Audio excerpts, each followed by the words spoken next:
So good morning to all of you. I welcome you to this session on programming in Python. In today's session, we are going to learn about the Python basics, Python conditional statements, and if time permits, about loops in Python, right? So let's come to the first thing, that is the Python basics. You're already aware of the Python command line and the IDLE, as we discussed in our previous session. You're also aware of something known as bytecode and the Python virtual machine.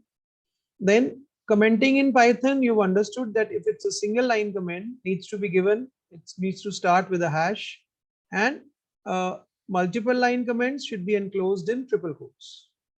Then there are the various Python implementations, various flavors of Python: CPython, Jython, IronPython, Stackless, and PyPy. We have discussed the need for each of these variations or implementations. So let's now start with the identifiers in Python. Like in any other language, identifiers play a very important role.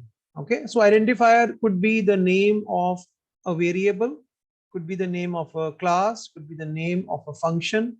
Okay, and an identifier in Python begins either with an alphabet or underscore. Okay, and contain alphabets, underscore, and digits from 0 to 9. Only these three things can come in it, and it should start with either an alphabet or an underscore. Then we have the keywords in any language. You know, keywords are those words which have got fixed meaning, okay, which you cannot use as identifier names, right? And let's see a list of keywords. Here is a list of the keywords in Python. Okay, a total of 33 keywords are there, right? And then the operators. Whenever we are working in a programming language, operators play a very important part in writing your scripts, writing your programs, right? And then the delimiters are there. Delimiters would be either the curly braces or the braces, parentheses, and square brackets. We'll be seeing like where all we use these delimiters. Okay, keywords I've listed a few: elif, else, if, for, while. All these are keywords, right? And then there are the literals, whether you use integer, float, character. Okay, and then the Python tokens we have already discussed. There are the keywords, identifiers, operators, and delimiters, right? Then we have learned about input and print statements in our previous lecture. We have also understood how to use end in our print statement, how to assign values to variables. Like a single value can be assigned like this: a is equal to 5. Multiple variables can be assigned a value by using this syntax. Then we also discussed the formatting of numbers, whether they are integers, floats, exponential, or scientific notation, whether they are strings. We also learned that numbers are by default left justified and strings are by default. Strings are left justified and numbers are right justified by default. You can override it by using these symbols. Okay, so let's begin now the today's session. I'll first start with the usage of inbuilt functions in Python, and then I will discuss a math module with you, right? And then I also discuss what exactly is a module. Okay, so keep on noting things, right? Let me start a Python session here. All right, so what I can do here is we need to learn about the inbuilt functions. So I've listed a few inbuilt functions here. Okay, so inbuilt functions would be which won't require the usage of any module to execute, right? So ABS is there, max is there, min is there, pow is there, round is there. Let's see the usage of each one of them. So ABS, as you know, gives the absolute value. Okay, then pow would give you the first number raised to the power of the second number. Okay, then max. Okay, so max would give you the maximum value out of a given list or a given tuple. Okay, these things, sets, tuples, lists, we'll be discussing in due course of time, but right now I'll be using them, and we'll always come up with an explanation for them later on, right? So max function is there. Similarly, we can use the min function. Okay, right, then there is this ORD function. Okay, so if I use ORD like this, it would return the ASCII value associated with the character that I have given, right? And similarly, its equivalent on the other side would be, if I give this as like this chr65, it will give this. Similarly, you can use it in max also as an argument. Like if you just use it here, like you can give a value here 67, then a value here 6, and then you can maybe write ord and say a. Okay, so obviously ord a, the lowercase a sky value is 97, so this would give you an output as 97. Okay, then the round function is there. Round function is like if you have, if you need to round up some value, round off some value to a given number of decimals, then you can do it. So if I give a 3 here, that means I want this number 33.145678 to be rounded to 3 places of decimal. So the 3 places of decimal are 145. In that case, in rounding off, we always look towards the next digit. If it is 5 or more, it will increase the previous digit by 1. So you'll get the output as 33.146. That you already know about the round function. So these are the inbuilt functions in Python, right? Then let's talk about the math module. If you need to use some mathematical functions, you need to use this math module.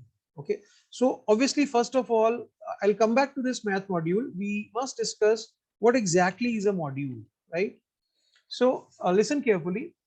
In simple terms, you see, in any source code, any script file whose name ends with a .py extension is a module in Python. Very important. Any program that you write, okay, and obviously a Python script or program should have an extension as .py.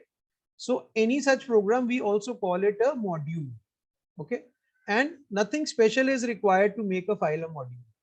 Okay, any such file with an extension as .py would be a module, and other files can access the items in a module by importing that module. Okay, so if you have a module and you want to use it somewhere else, then in that particular file you must import that module. Okay, and then what import does is it loads another file and grants access to that file's contents. So if you import a file in another file, so that file is opened up there in the memory and its contents are available for use, right, through its attributes. So there are certain attributes in a module, whether they are the variable names, whether they are the function names, right? Now this module based services model, it is the program architecture or the backbone of programming in Python. Remember this. The total, focus is on modules. Okay. So the program architecture in Python, the core idea is to use modules. And what we do when we are creating some application or larger programs, we pick up multiple module files, which are importing tools from other module files. One of those modules we can designate as the main or the top level file, okay, or the file which is required to launch the program. And then once the program starts, one module can call another module and we can work like this. Okay, so very important slide. You can take a snapshot of this. Okay, we have just started discussing about modules. Now to use a module, we use this syntax: import module name. Remember, this import statement works only once per session by default. Okay, like if you import a module for the first time, okay, it works. Otherwise, if you import it again in the same session, nothing will happen. Okay, even if you change and save the module source file again in another window. Okay, right? So by design, you see, imports are too expensive, an operation to repeat more than once per file per program. So what I'm trying to suggest here is that if you import a module in a session, then it works only for the first time, once in a session. After that, again, if you import it, nothing will happen. Okay, so let's see this thing. Let's go to our ideally. Okay, now let me create a file. First of all, let me create a module. I'll create a new file here. Okay, I'll write something like a is equal to 10. I'll use two variables here, a and b. And then I can write, say, print welcome. That much code I write in my this file. Okay, so I'll save it. say with the name as say P11, right?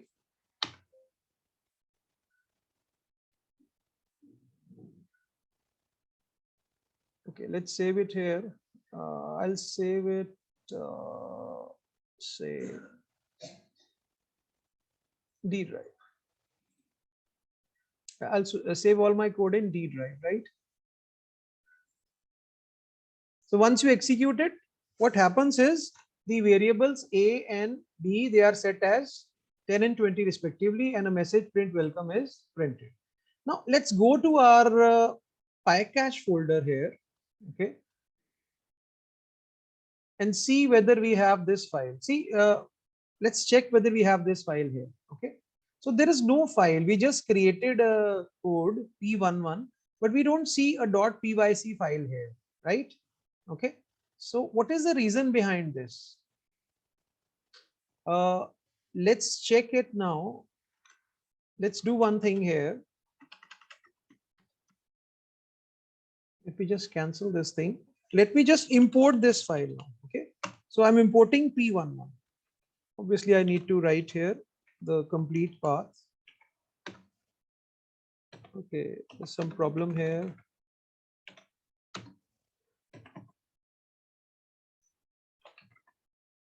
How do we need to specify the path? That's the thing.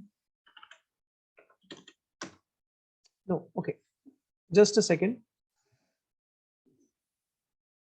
And now I'll import this. First, I'll go to the PyCache folder. Okay. I'll open the PyCache folder here. I want both the files here, but here I have only the one PYC file. Okay.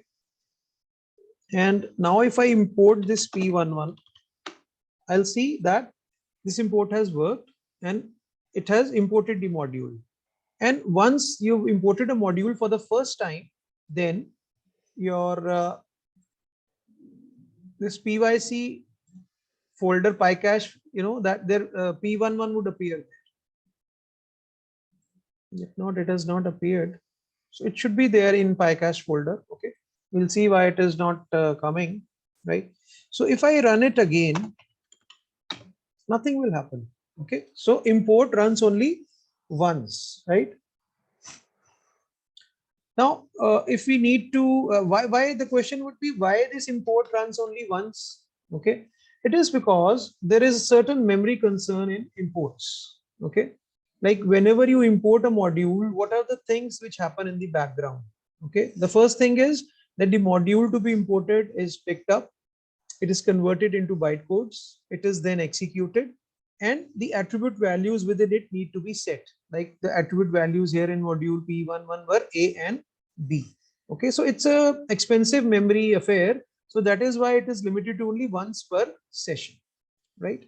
And if we require, you know, like if we want that we need to import it again, then we can do it with another statement, which is known as the reload statement. Okay. So how we do it, kindly note the syntax. There is a module import lib. From there you import reload. Okay. Once you do that, then you can reload your module any number of times, right? And remember, this reload is a function. Okay. And your import is a statement. That is why reload, the file name must be written as an argument in parentheses, as I've done here. Okay. So remember, reload is a function and import is a statement, right? You can reload it as many number of times as you wish, right? Okay. So let's have a look at this slide. I discussed that by design imports are too expensive. I told you why they are expensive, because certain operations needs to be done whenever a module is imported, right? So if we really want to force Python to run the file again, okay, we need to call the reload function, okay, available in the imp standard library module. This is changed actually in versions 3.4 and later. This module is now import lib. This imp won't work. Okay, if you try to work like from imp import reload, it won't work. Prior to 3.4 it used to work. Okay, so now it is import lib. So you need to work with this statement to reload a module. Okay, and you have a look here. This is a statement from import lib. import reload. And then using this reload function, you can run and load your module any number of times. Okay. One thing, right? Let me now create another file. Remember, my module is p11, which contains a variable a with the value as 10, a variable b with the value as 20, okay, and a message welcome. So if I just open up another file, and within that I write here, and you note this carefully, import p11, right? And then I write something like c is equal to a plus b, and I write here print c, okay. Now I'm wondering whether this will work or not, because I've imported p11. That module is available here in this file. Okay, let me just save this file and give it the name as a11, a11, right? Yeah, there is some problem with this storage. Okay, right. Okay, so I've stored as a11, right? And if I run this program, obviously this will give me an error, because these attributes A and B cannot be accessed just like this, just by their names, because they belong to this module P11. So this module name must be preceded here. Okay. So let's first run it here. So obviously it will give you an error that name A is not defined, right? So what we need to do here is we need to write something like this, P11 and like this. Okay, like you used to do in structure and union and in classes. So members can be accessed through the object name. So similarly here, the attributes of a module can be accessed by the module name, like this. Okay, so if I run it here, it will display welcome 30, right? Because when you import the module, that print has to work from there, welcome message is coming from there, and then the rest C, value of C is coming from here. Okay. Another way, if you don't want to use this P11 everywhere, if you want to use it like this only, right?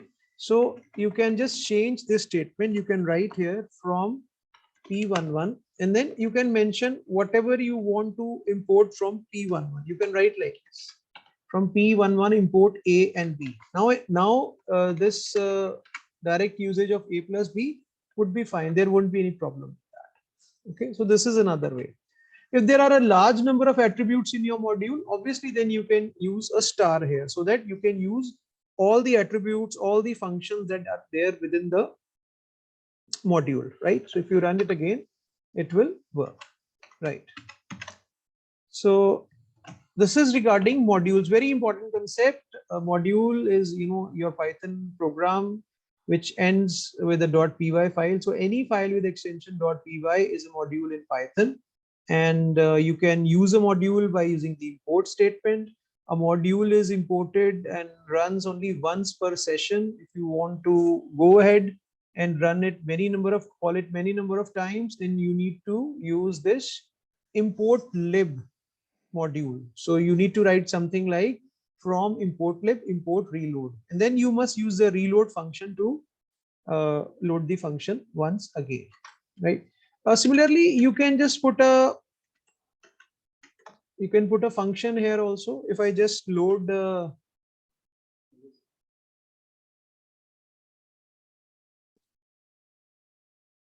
so let me just open up my P11 file once again. Okay, some concept I'm going to write which we have not discussed so far, but no worries about that. You can write here def, you can define a function here, right?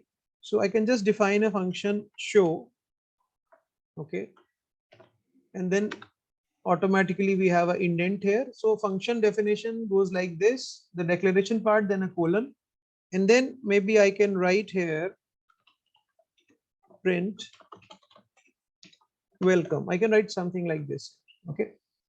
And if I run this, obviously nothing will happen here because I have not done anything here. I've simply assigned the values, and within this there is a show function. So if I try to use it like this, okay, it will run, right? So the module is loaded in the memory, the show function is active, it will run.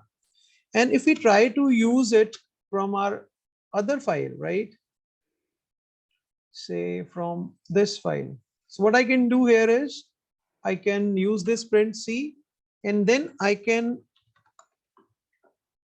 I can simply call the show method here. Okay. Right. Okay. You see, in my program, I have imported everything from P11. That means everything means attributes as well as functions. So attributes A and B get the value as 10 and 20. So the sum comes as 30. And when I call this show function, obviously it prints welcome. Okay. This is how you can use modules. A very important concept. You would be requiring it whenever you are creating either small or large applications. So kindly work with it properly, right? So let's now discuss about the math module, right? Let's now discuss about the math module that we listed here. So a math module is already a built-in module in Python, okay? And it contains all the mathematical functions. And let's see now how we can use this math module. Okay, so I can write something like import math. With this, the math module is active in this session. So if you need to call any function within it, you must call it like this. Say math dot, say I can write here seal, right? And I can write here 12.5. So obviously the answer is 13, right? Similarly, I can call here math dot floor, right? The answer is 12.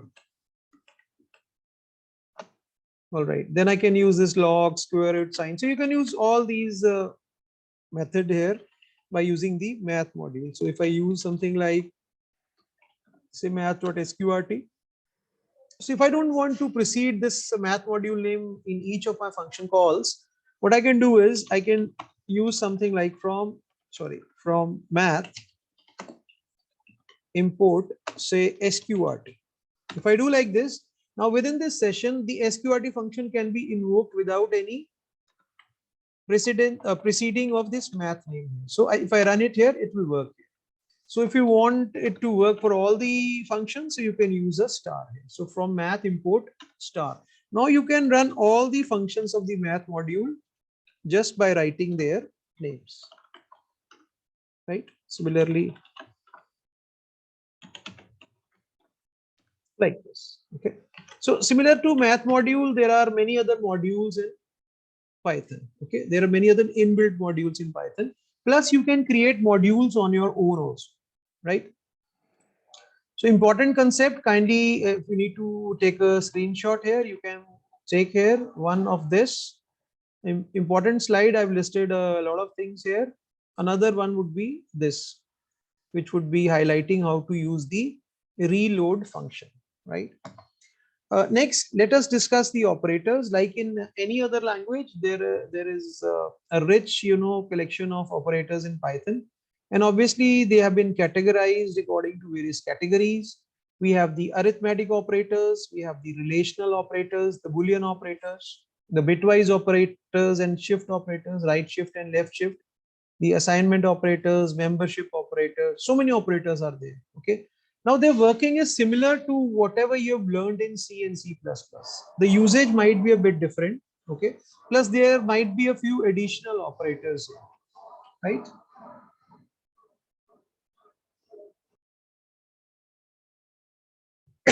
So now just kindly note the usage. Okay.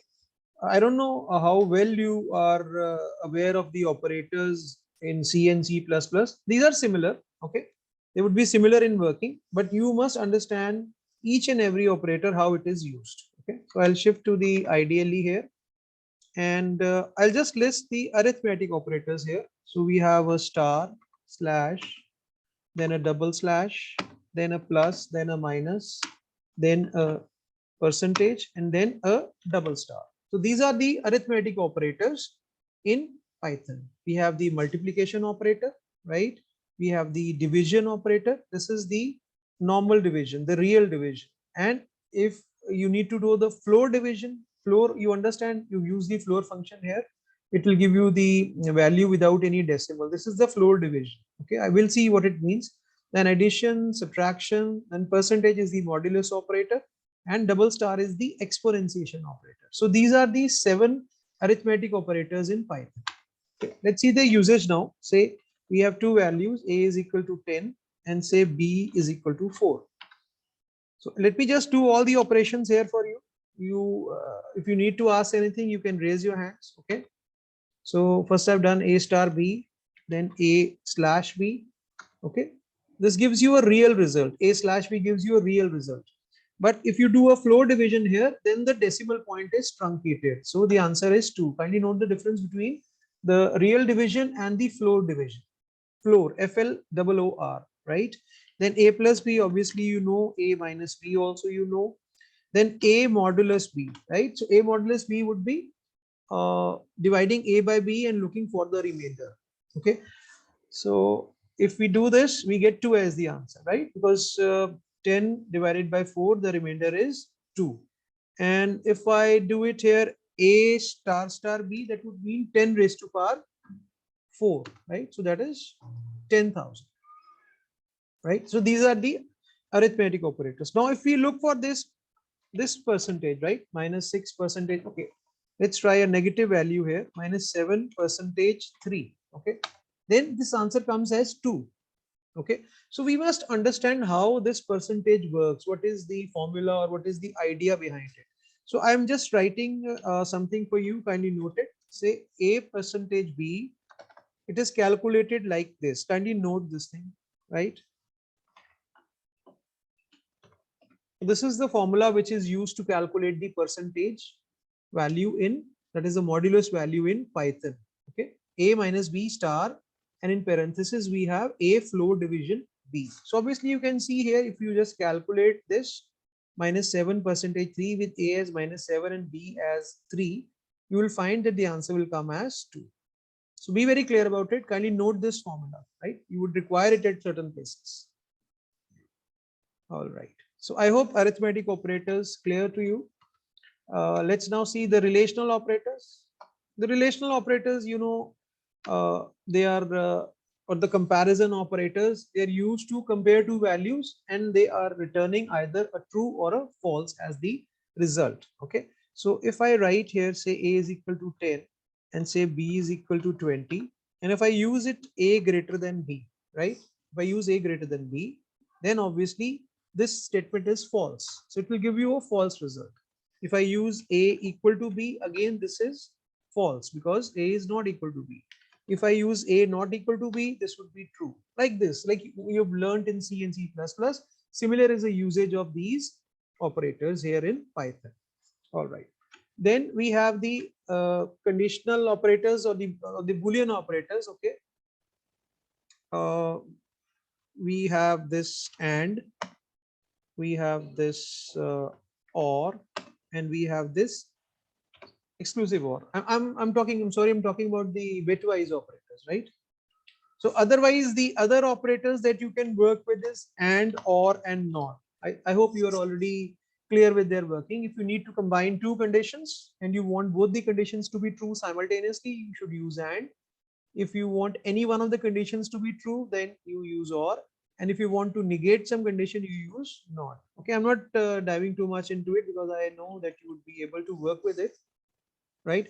Next is the bitwise operators. That is operators which work on bits. Okay, so for that, let me take an example for you. Say a variable A as 10 and a variable B as 20. Okay, so if you want to convert them into binary, use the bin function here. Okay, you can write here bin A and you can write here bin B. So you can see what is the equivalent of A in binary and what is the equivalent of B in binary, right? So if I do here A or B, okay, then what happens is that these individual bits are odd. So this 0 is odd with this, okay, and the result is obviously 0, and this 1 with the 0 result is 1. Okay, I hope you understand this because you might have already worked with it in your C++, but let me just show you here how it is done. Okay. All right. So I'm taking here A equal to 10 and say B equal to 20. Okay. So if I just convert them into their binary equivalents, this would be 1010 and this would be like 10100, right? So you need to add a 0 here. Okay. And then you OR them or AND them individually. So if you do it here, you see you will have the answer as 1 1 1 1 0. I hope you know how it is done, but still, if you are not clear, I'll just make it more clear for you, right? So this 0 and this 0 gives you a 0. In OR, 1 and 0, 1 high and 1 low, high, 0 and 1, 1, 1 and 0, 1, and 0 and 1, 1. So whatever is the equivalent of this will come as the answer, right? So you can see this is 1 2 3 4. So it is 16. I think it should come as 30, right? So if we say look for here, yeah, A or B comes as 30. And if we go for A and B, right? Okay, if we go for A and B, then it will come as, let's just check it here. If you do the AND operation here, in AND you require both the bits to be high. So this will come as 0 0 0 0 like this, right? Okay, so A and B would be 0 here. You can just check here, A and B is 0. Okay, I'll just stop this ideally and start it on a fresh screen so that we are okay with things. All right. We open the ideally once again.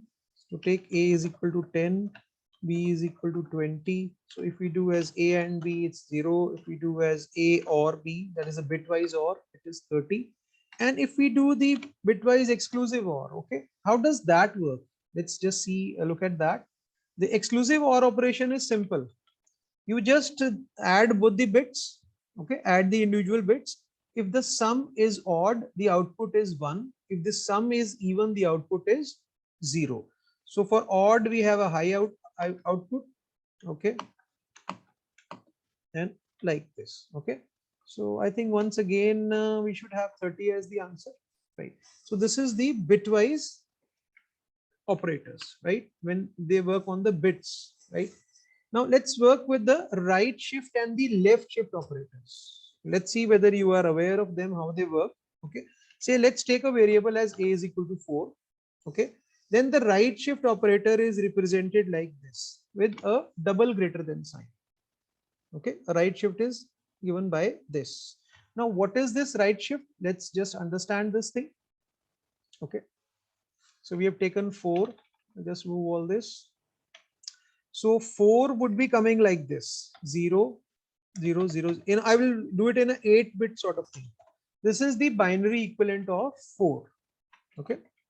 If I've taken A as 4, this is its binary equivalent. I just put some spaces here. Right.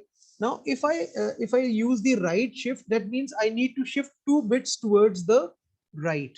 So if I shift 2 bits towards the right, then these 2 bits are gone. They are shifted. Okay. So what happens is your number now looks like this.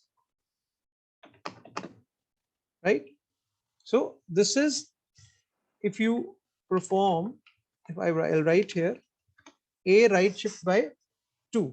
Okay. So answer obviously should be 1. Right. You look at here, answer is 1. Similarly, if I use A and I left shift it by 2. Okay. Left shift. Okay. So left shift is represented with a less than sign. Okay. Let's take the original value here of A, that is 4. So it should be like this. Now left shift would mean that 2 bits go from here. Okay. 2 bits are shifted towards the left. Okay. So if they are gone, it becomes something like this. Right. So obviously the answer is 16 here. Okay. The answer is 16.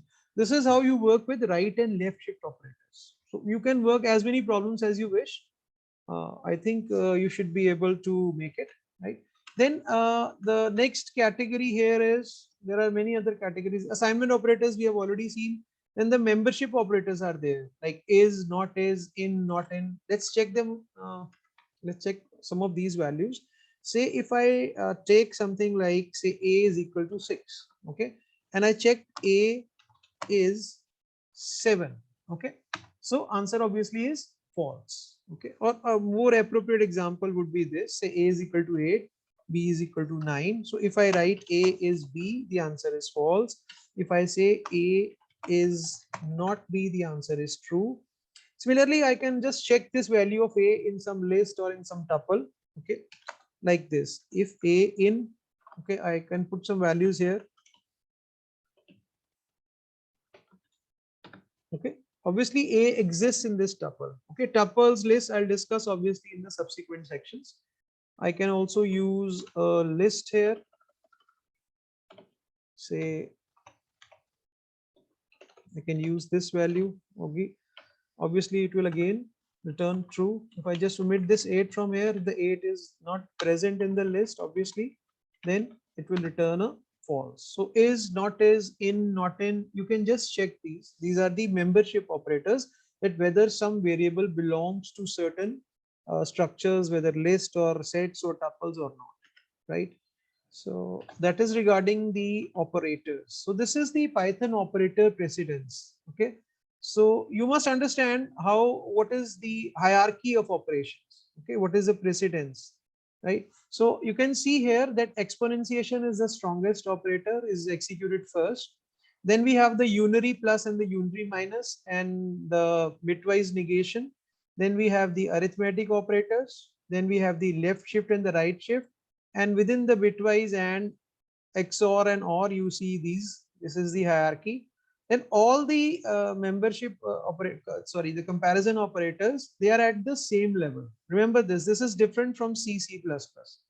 In C++, 4 relational operators are at one level. That is less than, equal to, greater than, equal to. And the next two, equal to and not equal to, are at the next level. Okay. But here in Python, they are all at the same level, equally powerful. And then you have the not, and or. So this is the Python operator precedence, right? Let's now discuss about the conditional statements in Python, right? So as in any other programming language, we have the if statement, the if else statement, nested if statement, and the else if ladder, which is known here as if elif statements, right? Okay. So need to write a few programs so that you understand. Otherwise, I think most of you are aware of this. So I'll be just writing the syntax for if first. So if, then some condition, okay, then a colon, and then you must indent your the if true part. Okay, so these are the statements here, right? Then the else part, a colon here, right? And then the indent, which could be the same as the above indent, or which should be at least one space towards the right of this, right? So I can just write here statements. So remember, if this expression here, okay, which is a relational expression, if this is true, then these statements are executed. And I'll just finish this syntax here and say I'll write here,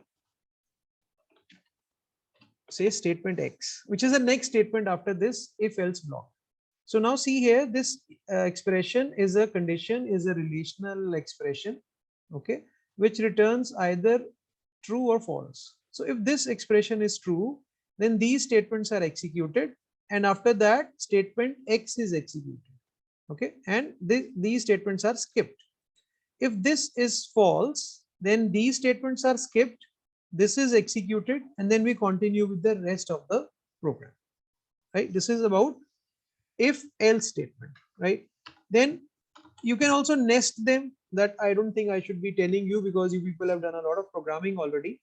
So I can just discuss this if elif with you. Okay, so if expression, then maybe some statements, and then elif, then some expression, and then some statements. So if you've got more than two conditions, multiple conditions, then you can take the help of this elif, right? So I'll just take up a few examples with you on the ideally, so that you people can understand. We'll write a small program to begin with. So let's write a program here. Give some comment here. Say program to print greater of two values. That's some universal program which you've been writing for long now. And I can just input the values using the eval function here. Okay, I can give a message, enter first number, something like this, and then maybe I can copy this from here.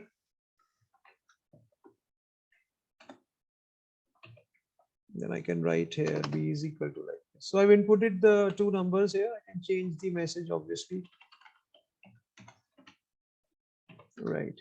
And then if I can write here if, then this condition, which can be written in parentheses, which can be written without parentheses also, right? Then a colon here. The moment you put a colon, you press enter and automatic indent comes. You can see the cursor where it is placed now. And ideally it should be, you should take the default, these indents. Otherwise you can write towards one space towards the right of this I. So you can write your if true statement from here also, but recommended is you take the automatic tab that is there, the indent that is there, right? So you can write here greater is, and then you can just put the value here, greater is a.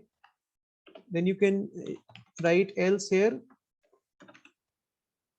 The else statements could be at any indent. Obviously one space towards the right of this e, but it should not match with this.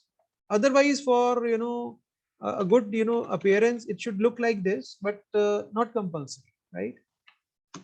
And then you can write something like this, right? So if we run this program here, you can save it here. We can give the name as, say, great. So enter the first number, say 20, second number 30, greater is 30. Like you people have done this program many number of times, right? So I won't be discussing too much of if and because I understand that you already know it. I'll discuss something new with you soon, right? So let's just write another program where we have, say, another variable, say c, another number, the third number, right? Let me just copy this from here. And I can write here, enter the third number, right? And I can give the value as C. To highlight this elif, I can just tell you that you can do something like this. So the condition is that if is greater than B and simultaneously A is also greater than C, then obviously A is the greatest. Then you can write an elif here, elif, then a condition. The same condition for B you can put, right? You can put another elif if you wish, otherwise else can also work, right? So you can write here. This way you can use your elif. Okay, I would suggest that you should try this also, that you can write this also.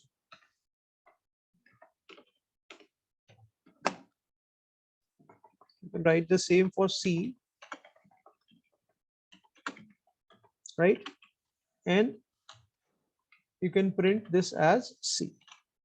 So here we are using a elif statement or a ladder to find the greatest of three numbers which we have inputted, right? If I input the numbers as 10, 4, and 6, we get greater is 10. How it works? See the input here, it is 10, 4, and 6. So it is checked 10 greater than 4 is true, 10 greater than 6 is true. So both the conditions are true. So this and combined condition results in a true value, and this is executed. So how the elif statement works, that this expression is checked. If it is true, this statement is executed, and then we come out of this elif ladder, right? So if I print something here, okay, then we'll see that once if this statement is true, then this is executed, this print statement, and you jump out of this ladder to this point, that is print okay. Let's see this. Okay, that's how this ladder works. Okay, so I'll just give you some problems to work with your if statement. Okay, you already done a lot of problems in C++. I'll give you some problems to work with this, right? Next, I will shift to the loops in Python, right? Let's see if we can just see the next part here. The looping statements in Python, right? So we have a while statement, a for statement, and to control these loops, we have a range function. Okay, so I'll be discussing that range function now. Okay, so let me just write here, say range 5. Okay, so when I use range function, keep this, kindly note these things. This is important. You'll be using this range function a lot. So if I use this range function here, right, then with a single argument, that would mean that it would be having a range of values starting from 0 going up till 5, but 5 is not included. Okay, kindly note this thing. Similarly, if I use range with 2 arguments, okay, and one more thing here, if I've used this 5 here, range 5, that means a range of 5 values starting from 0 and incrementing by 1 automatically. Similarly, range 1 comma 5, that is a range function with 2 arguments, would mean a values from 1 to 5, but 5 not included, right? Okay, and if I use range with 3 arguments, okay, say I take the argument this, then obviously it means that starting from 1 going up till 5, 5 is not included, and we increment the values by 2. Okay, this 2 is the step size, right? So when you don't mention the starting, the ending point, then it starts from 0 and the values are 5. So obviously the values here would be 0, 0, 1, 2, and 3 and 4, right? The values here would be 1, 2, 3, and 4. And the values here would be 1 and 3. I hope it's clear. Okay, let's now see how we can work with it. So for that, we need to work with the for loop. Okay, you people have already worked with a for loop. Okay, but just to illustrate that, I'll just open up this file. I think it's already open. Yeah. So I'll just work with a for loop syntax here. Say for some variable in, say, range function. We'll write some range here. And obviously, I'll write here the statements. So obviously, whatever number of statements are here in this block, okay, in this indent, would be executed so long as this range is not finished. Okay, so if I write for here, say for I in range 5, okay, and I write like this, and I write like this, print I, okay, then obviously the output for this would be value starting from 0, then 1, then 2, then 3, and then 4. This would be the output of this code. And how it happens? This range 5 means it will keep on, this loop will continue so long as I varies from 0 to 4. 5 is not included. So, and if you print all those values, then those values are printed like this, right? So let's go to ideally now. I'll write it here in the ideally itself. So for I in range, say 5, you put a colon here, and then you put a print I. In ideally, when you're writing the loops programs, then you need to press the enter key twice. Remember this thing, right? So this is the output. I think this matches with our this output 0, 1, 2, 3, 4, right? Similarly, if I just change this range here, keep on noting please. I will change this as 1, 7. Okay, then output would be all the values from 1 to 6 incremented by 1. 7 is not included. Kindly note this thing. The ending value is not included. And if I go like this with the step size of 2, then obviously the output would be 1, 3, and 5, and 7 won't be included. So this is regarding the range function, and the for loop. You can see the syntax is very simple, right? So let's now discuss about our while statement. Okay, the while statement. So while is obviously is written like we have this while statement here, and some expression is written. So while a is less than or equal to say 15, Okay, and we can write here print a, and we can write here a is equal to a plus 4, right? That means start with a is equal to a. So here we have the initial value here. Kindly understand, the initial value is here, the condition where we need to go is here, and the increment or decrement is here. Whereas here all the three things are in one line. Okay, so a will start with 8. We'll check this condition. If it is true, then whatever statements are written in the indent would be executed. So that means 8 would be printed, then a would become 12, and we'll come back again to this condition. Again 12 less than equal to 15 is true, so 12 is also printed, and then a would become 16. This condition becomes false. So we have 8 and 12 printed as output for this while loop. I think like you people have worked with this previously also, so I don't think there is much challenge about it, right? So we'll discuss more about these while and for loops and some other things, some modules maybe, and maybe about lists in our next lecture. So till that time, just keep watching my videos, and I'm going to close this session now. Thank you very much.